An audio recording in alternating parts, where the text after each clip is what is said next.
दिनांक 4 ऑगस्ट रोजी रात्री नांदुरी मोहनदरी दरेगाव या परिसरात पावसाचा जोर वाढल्याने मोहनदरी दरेगाव रस्त्यावर मोहनदरी गावाजवळ एक बाभळीचे झाड उन्मळून पडल्याने रस्ता पूर्णपणे बंद झाला होता। ही घटना रात्री झाल्याने सुदैवाने कोणतीही जीवितहानी झाली नाही।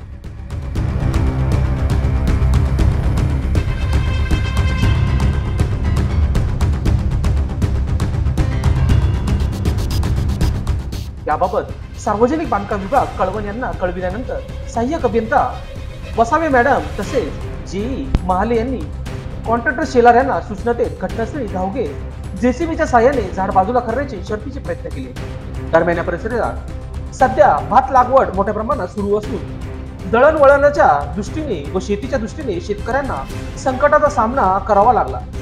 हे झाड बाजूला करण्यासाठी मोहनदरी गावातील ग्रामस्थांनी देखील मोठ्या प्रमाणात कॉन्ट्रॅक्टर शेलार यांना मदत कार्य केले आहे।